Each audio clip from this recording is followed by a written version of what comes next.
Next time جب آپ کا بھی کسی سے جھگڑا ہو نا یا بحث ہو تو یہ حدیث جو میں آپ کو بتانے جا رہا ہوں، یہ آپ کو آیت بتانے جا رہا ہوں، یہ ضرور ذہن میں رکھیے گا۔ رسول اللہ صلی اللہ علیہ وآلہ وسلم کے پاس نا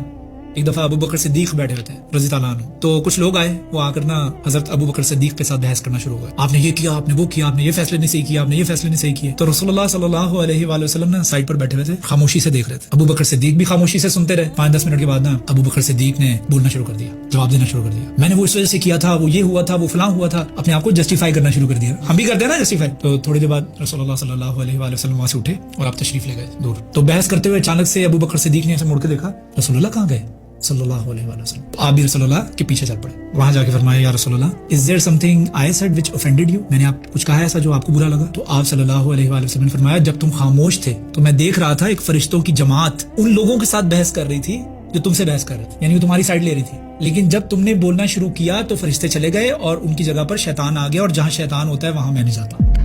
اس لیے میں وہاں سے اٹھ کے چلا گیا۔ اس کا مطلب کیا ہے کہ جب آپ اپنے آپ کو سچا ثابت کرنے کی کوشش کر رہے ہوتے ہیں، کئی دفعہ آپ کو آپ کے ساتھ بحث ہی اگلا اس وجہ سے کر رہا ہوتا ہے تاکہ وہ آپ کو گھسیٹ کر جذبات کے میدان میں لے آئے۔ اگر آپ حق پر ہیں، آپ سچ پر ہیں، آپ حق پر رہیں گے، لیکن اس کی کوشش ہوتی ہے وہ آپ کو گھسیٹ کے جذبات کے میدان میں لے آئے، میں نے تمہیں یہ کہا تھا، میں نے تمہیں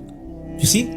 اور جب وہ آپ کو جذبات کے میدان میں گھسیٹ کر لے آئے گا نا، بس ختم، وہ میچ جیت جائے گا۔ حق کی اور سچ کی جو ہے نا وہ مات نہیں ہو سکتی، یہ ذہن میں رکھیں۔ وہ اگر اپیرنٹلی آپ کو آج نظر نہیں آ رہا تو کل ایک جیسا ویل گھومتا ہے نا، ویل کا نیچے والا حصہ جو ہے اوپر آتا ہے، اور حق جو ہے اپنے آپ کو کسی نہ کسی شیپ اور فارم میں دکھاتا ضرور ہے کہ ہاں دیکھا میں نے کہا تھا نا یہ سچ تھا۔ اور ایک بڑا فیمس فلاسفر ہے، انہوں نے کہا تھا کہ میں کبھی بھی خاموش رہ کے پچھتایا نہیں،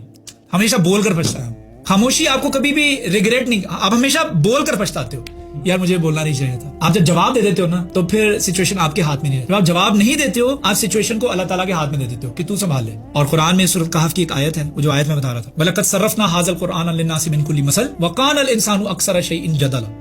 اور ہم تو قرآن کے اندر بہت ساری مثالیں دیتے ہیں انسان کو سمجھانے کے لیے، لیکن انسان تو ہمیشہ جھگڑالو رہا ہے، ہر چیز سے بڑھ کر انسان جھگڑالو ہے، بحث میں پڑا رہتا ہے۔ آپ باہر جا کے دیکھو نا، آپ کو کتنے لوگ بحث کرتے دکھائی دیں گے، ٹریفک میں لڑ رہے ہیں لوگ، میں آپ کو بتایا تھا کل، ٹریفک میں لڑے ہوتے ہیں، اسٹور کے اندر لڑے ہوتے ہیں، ڈپارٹمنٹل اسٹور کے اندر لڑے ہوتے ہیں، سبزی والی دکان پہ لڑے ہوتے ہیں، یہ اتنے کا کیوں ہے، یہ اتنے کا کیوں نہیں ہے، فلاں ہو گیا فلاں، ہر وقت انسان کے دماغ میں بحث چل رہی ہوتی ہے۔ آفس میں چلے جاؤ آپ کے اوپر، وہاں پہ بھی بحث ہو رہی ہوتی ہے،